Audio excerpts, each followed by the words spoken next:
In a steamy courtroom, an arrogant judge rules with an iron gavel until a calm black lawyer challenges him. Fined for contempt, she reveals a shocking truth. She's the state bar president overseeing his ethics. As he crumbles and she walks away, whispers spread, careers teeter, and justice hangs in the balance. What led to this clash? What's next? Dive into a tale of power, pride, and an ending that'll leave you questioning right now. Leonard Pierce woke to cicadas shrieking, his sheets soaked with sweat. The Macon heat pressed through his bungalow's blinds, the air thick and unyielding. At 58, his hair had thinned to a gray wisp, but his reign over the Superior Court held firm. 27 years of rulings, his gavel a thunderclap. He rolled over, eyes snagging on the letter atop his dresser. Georgia State Bar Association, postmarked weeks ago. Concerns have been noted regarding your conduct. No details, just a specter. He hadn't opened it, but it gnawed like a splinter under a nail. He dressed white shirt sticking to his back, black tie too tight, robe waiting at the courthouse, and drove his Buick through oak-lined streets, the radio off. Silence weighed heavy. The previous day, he'd lost it with Tim, his clerk, over a misfiled motion. "Do it right or get out," he'd roared, voice bouncing off the marble hall. Tim, 23, all acne and wide eyes, had fumbled, papers scattering like leaves. Pierce rubbed his temples now, the echo stinging. Why so raw? Maybe that old case Clara Jones, a black teacher accused of stealing from her school, evidence flimsy. He'd ruled guilty, swift and sure. Her son, 14 then, had glared from the gallery, a promise in his eyes. Pierce saw him still, at Kroger, the gas station grown now, silent. Or Ellen, his ex-wife, after the divorce. "You're a tyrant in that robe, Len." It had hollowed him, left the bench his last stronghold. He stormed into his chambers, the courthouse a brick oven under the morning sun. Tim hovered, clutching a docket. "Morning, Judge," Pierce cut him off. "Fix that mess from yesterday or I'll find someone who can." Tim nodded, scurrying out, his shoes squeaking on the tile. Pierce sank into his chair, the letter's shadow creeping. His phone buzzed. Ellen, again. "You're losing it, Len. Everyone sees." He slammed it down, the crack of plastic sharp in the quiet. He pulled open a drawer, rifled through files, old cases, yellowed edges. Clara's stared back her plea. "I didn't do it," ignored, her son's fist banging the bench as Pierce walked out. He shut it fast, breath short, sweat prickling his neck. 90 miles north, Marlene Brooks sipped coffee in her Atlanta office. The 14th floor view a sprawl of glass and dawn haze. At 52, she wore her presidency of the State Bar Association like a quiet crown, braids pulled tight, navy suit crisp as a blade.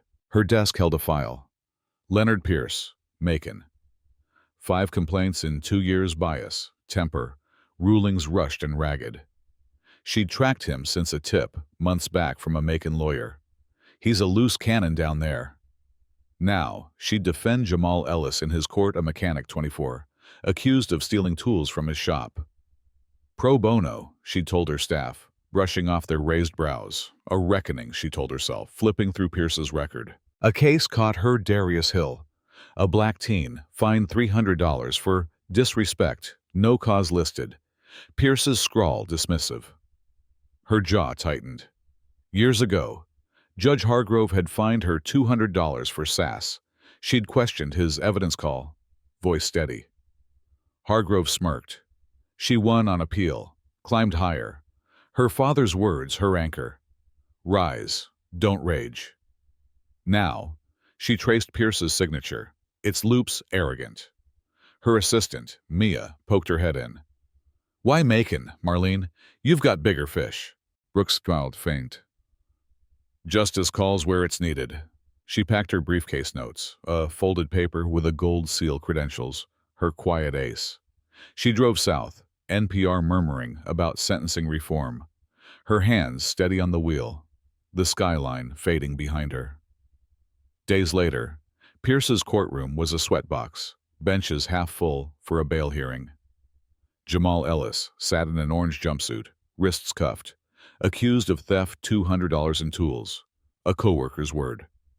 Pierce banged his gavel. 5 minutes, let's go. The prosecutor, Wells, a nervous kid with a buzz cut, stammered through. Jamal couldn't pay bail, had priors, a flight risk. Pierce sneered. Thieves clog my docket, denied. Brooks sat in back, unnoticed, her pen scratching notes on a yellow pad. 5 minutes. No questions. His tone biting.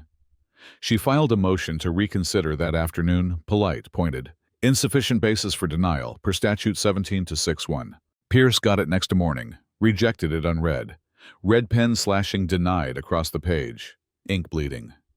She watched him storm out, robe flapping like a vulture's wings. His mutter audible. Damn lawyers slowing me down. That evening, at the Peachtree Diner, he cut her in line, oblivious, grumbling about delays to the cashier, a tired woman named Ruth. Brooks stood behind him, tea in hand, noting his ruddy cheeks, sharp nose, the way his hands twitched. He didn't look back, just snatched his coffee and left, the door jangling. She sipped, calm, the file in her car growing thicker, another note added. Impatient, reckless. Back home, she sat at her kitchen table, lamplight soft, and reviewed it all, Pierce's pattern, a thread of arrogance and haste. She closed the file, exhaled, ready her fingers tracing the seal on her credentials. A promise. Days before the trial, Brooks met Mia at a coffee shop near her office, the air cool with AC. Mia slid a folder across, more on Pierce, dug from old dockets. 3 overturned rulings, all minorities, Mia said, sipping latte. He's sloppy, Marlene. Brooks nodded, flipping pages, each case a hurried stamp. No patience. He's a habit, she murmured, tucking the folder into her bag. Mia frowned. You sure about this? Macon's his turf. Brooks's eyes met hers, steady. That's why. Morning light slanted through the Macon courthouse's tall windows, a squat brick relic under gnarled oaks. The air inside was humid, ceiling fans churning sluggishly, benches creaking with a full house, lawyers in wilted seersucker, locals fanning with church programs. Lena Hayes from the Telegraph scribbling in back, her notepad already half full. Pierce adjusted his robe, sweat beading on his neck, the fabric sticking like a second skin. The gavel gleamed, a scepter on the bench. He'd clear this docket fast, too many eyes lately. That letter, a ghost in his drawer. Ellen's voice looping. Losing it, Len. He scanned the crowd, too many faces. Watching, judging, their murmurs, a low hum. At the defense table, Jamal Ellis shifted. His borrowed suit, a hand-me-down from his cousin, too big, sleeves swallowing his wrists. His dark eyes darted, sweat glistening on his brow, his breath quick. Beside him, Brooks smoothed her skirt, her face a mask of calm, still water before a storm. She'd prepped him in the holding room, her voice low. Trust me, Jamal. We've got this. He'd nodded, unsure, his hands twisting. He don't listen to nobody, Miss Brooks. She'd touched his arm, firm. He'll hear me. Now she sat, briefcase at her feet, hands folded, her pulse even, her gaze resting lightly on Pierce. Pierce banged the gavel, sharp and loud, the sound ricocheting off the walls. State versus Ellis. Move it. Wells stood, tie askew, voice thin as paper. Theft, Your Honor, $200 in tools. Co-worker saw him take Amedi Watts. Evidence? Just that. A statement, no prints, no footage. Eddie's words scrawled in shaky pen on a crumpled sheet. Pierce nodded, impatient, tapping his fingers, his nails clicking on the bench. Defense. Brooks rose, heels clicking on hardwood, her navy blazer catching the light, her shadow sharp. Your Honor, the prosecution's exhibit a witness statement lacks foundation. No corroboration exists beyond Mr. Watts's word, which conflicts with my client's time card, showing he clocked out early that day. Her voice cut clean, velvet over steel, carrying to the back row, every syllable deliberate, a quiet challenge. Pierce's lip curled, a spark catching dry grass. Overruled. Sit down. She stayed up, posture straight as a rod. May I clarify the basis for that ruling? The rules of evidence require a foundation section 24.8803 demands. He cut her off, voice rising, a growl tearing through. You're clarifying nothing. Contempt. $500. The gavel cracked like a gunshot, sharp and final, reverberating off the wood-paneled walls. Gasps rippled, quick, sharp, a wave breaking. Jamal whispered, urgent. Miss Brooks, don't! She raised a hand, silencing him.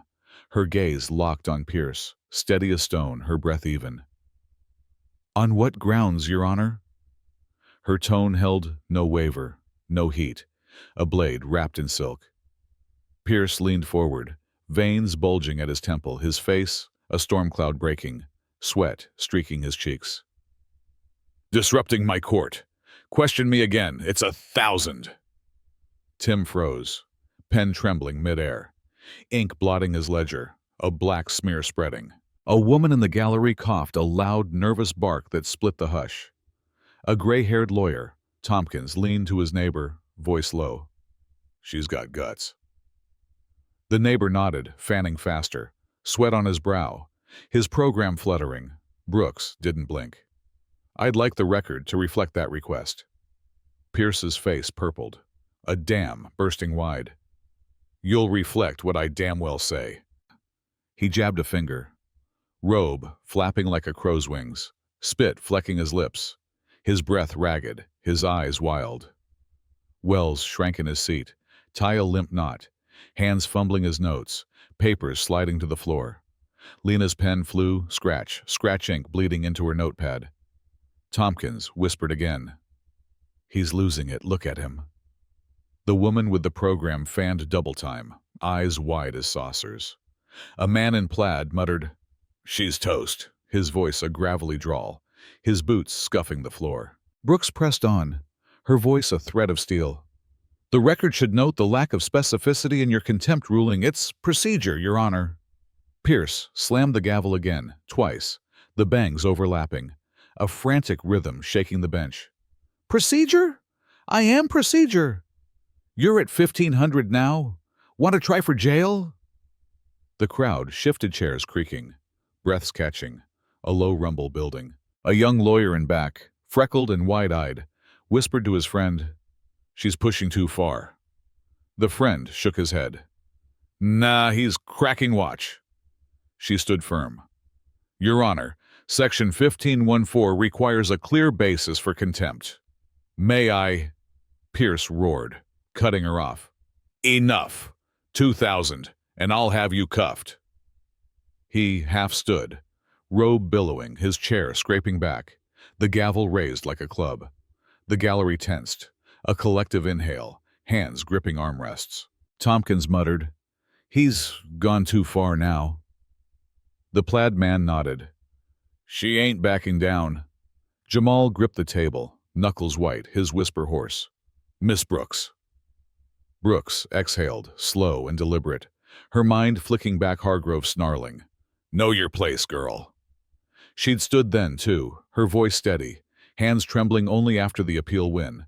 Hargrove's smirk wiped clean in a higher court. The courtroom silent as she walked out, victorious. Her father's voice echoed, They break when you don't bend. She glanced at Jamal, his fists clenched, eyes pleading, then reached into her briefcase. Her fingers brushed the folded paper, paused, just a heartbeat, letting the room feel it, the weight of it. The fan's word, breaths held, a spring coiling tighter.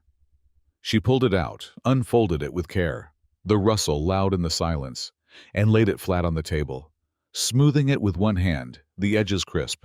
I'm Marlene Brooks, president of the Georgia State Bar Association. Her voice rang, clear as a bell, cutting through the heat like a winter wind, every word a hammer strike, deliberate and final. The paper gleamed credentials, the gold seal stark against white, undeniable proof etched in ink, the seal catching the light. I oversee judicial ethics, Your Honor. And she let it sit, her eyes meeting his, steady and unyielding. A lighthouse in a squall. Her breath, even as the room tilted. Her presence, a quiet storm. Pierce squinted, leaned closer, then froze. His jaw dropped, a fish gasping on land. Air sucked out of him in a wheeze, his gavel slipping from his hand to clatter on the bench. What? His voice broke, a rasp scraping his throat, barely audible, his eyes bulging. Tompkins hissed, Bar President? The words spread hiss like wind through the oaks outside. A rustle growing to a roar. The man in plaid muttered, He's cooked. His drawl thick with shock, his hat tipping back. A young lawyer in back whispered, No way, she's the Marlene Brooks? Pierce grabbed his water glass, hand shaking, spilling drops on his blotter. The puddle, spreading like blood, soaking his sleeve, the glass nearly tumbling. Why didn't you say? He choked, words dying mid-sentence, his eyes darting paper. Her face, the crowd. His breath, a rattle. Brooks tilted her head, just enough. Her lips a faint curve. Her voice soft but lethal. I assumed you'd ask. A chuckle broke free sharp from Tompkins, then stifled fast as heads turned. A ripple of gasps following. A laugh bubbling from the freckled lawyer before he clapped a hand over his mouth. The buzz grew, shock, awe. A current crackling through the room, electric and wild. Lena's pen stuttered, then raced, her wrist cramping, ink smudging as she pressed harder. The woman with the program dropped it, hands trembling, the paper fluttering to the floor. Her friend whispering, Lord Almighty. Pierce coughed, loud and hollow, a man grasping at straws, his throat working, his face draining to ash. Fine, withdrawn. The words stumbled out, barely audible over the hum, his voice a ghost fading, cracked and thin. He waved a hand, gavel forgotten on the bench, fingers twitching, water dripping from his sleeve. No contempt, proceed. His eyes darted, crowd, clerk, ceiling anywhere but her, sweat streaking his temples. His breath, shallow and fast. Brooks nodded once, gathered her papers with steady hands, stacking them neat as a sermon. Her movements precise, unhurried. Jamal stared, mouth open, a whispered, You're? She murmured, Just a lawyer, Jamal. We're done here. Wells slumped, his case crumbling like wet sand, his notes a jumbled pile, his pen rolling off the table to clatter on the floor. Pierce rasped, Adjourned. A croak and bolted robe trailing, a man fleeing a fire. His chair tipped, thudding against the bench. The sound swallowed by the uproar, whispers, swelling to a roar. Laughs bubbling up, chairs scraping as Lena dashed for the door, notepad clutched tight, her ponytail bouncing, her shoes squeaking on the hardwood. Brooks stood, smoothed her skirt, and walked down the aisle, heels clicking on hardwood, a metronome in the chaos. Steady. The crowd parted. Tompkins tipped his head, a salute. The woman in the sundress clutched her purse, awed, whispering to her friend. She took him down, Lord. She did. A bailiff, grizzled and gray, nodded, grudging respect in his grunt, his arms crossing. Outside the sun blazed, cicadas shrieking in the oaks, the air heavy with dust and promise. Brooks slid into her car, started the engine and pulled away. The courthouse shrinking in her rear view, a speck against the green. Her hands steady, her mind already turning. Morning came harsh to Pierce's chambers, blinds shut, air stale with yesterday's sweat and shame. He slumped at his desk, the bar letter open now, its words a noose tightening. Formal inquiry pending. The Macon Telegraph hit stands at dawn. Judge finds bar president, backtracks in chaos. His phone buzzed. Pete, his lawyer friend, voice sharp over the line. Len, you're screwed. Resign before they drag you through the mud. I mean it. Pierce didn't answer, his throat dry as ash, lips cracked, the receiver slipping in his damp hand. Tim peeked in, timid as a mouse, his knock faint. "Sir, reporters outside Channel 5-2. Want me to—" Pierce waved him off, a flick of his wrist all he could muster. Voice gone, his eyes hollow, shadows pooling beneath them. He pulled a form from his drawer, resignation of judicial office, and stared, pen hovering. Ink beaded where his hand shook, a black dot blooming, then streaking as he pressed too hard, the paper crumpling under his grip. His mind spun back, Clara Jones's son, outside the courtroom, spitting. "You'll pay someday." His young voice ablade. Was this it? Yesterday, replayed gasps, that chuckle, Brooks's steady gaze cutting him open like a scalpel. Her paper gleaming like a guillotine. The town split his golf buddies at the club last night called it a setup. Pete nodding over beers. "She played you, Len. Knew who she was the whole time." But the diner cashier that morning wouldn't meet his eye. Her "have a good day" clipped. Her hands quick with his change, her glance sliding away. He stood, pacing to the window, his socks silent on the carpet. He cracked the blinds, reporters milled below, cameras glinting, a news van's antenna swaying, voices drifting up. "Judge Pierce comment." He let them fall shut, sank back into his chair, scribbled. "I hereby—" then stopped, the pen slipping, smearing a black streak across the page, ink pooling at the edge. Why couldn't he finish? Pride clinging like damp rot in the walls. Or a flicker of fight, a plan half-formed, call Pete, dig dirt, hit back? He dropped the pen, the clatter loud in the stillness, and rubbed his face, stubble rasping. The gavel lay on its side, fallen, useless dust motes swirling around it. The knocking grew, thud, thud, a dull heartbeat. He didn't move, his breath shallow, the room closing in. That evening, Pete showed up, banging on Pierce's chamber door until Tim let him in. He tossed a beer can on the desk, unopened, sweating. "You look like hell, Len," Pete said, slumping into a chair, his tie loose. "They're coming for you, bar's got teeth now." Pierce stared at the can, voice a croak. "She set me up," Pete snorted. "Maybe. Or you handed her the rope. Resign or we fight your call." Pierce's hand twitched toward the form, then stopped. "Fight how?" Pete grinned, sharp. "Find something her past, a slip. I know a guy." Pierce nodded, slow, the flicker growing, a coal in the dark. Marlene Brooks reached Atlanta by dusk, Jamal free, the case dismissed hours after Pierce's collapse. Wells, too, rattled to fight, stammering to the clerk. "We're done, drop it." She parked in her driveway, the next file unopened on her passenger seat, its edges curling in the heat. Her phone lit up, bar colleagues texting. "Legendary, Marlene. Heard it live, push this, clean house." Then a jolt, an unknown number. "Watch your back, lady."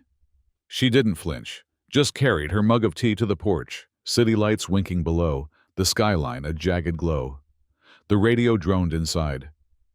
"Calls for judicial reform grow after Macon uproar."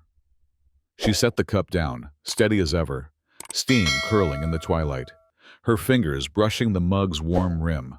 Her eyes drifted to a framed photo on the wall, her younger self, law degree in hand, grinning beside her father, his arm around her, his tie loose, his smile wide.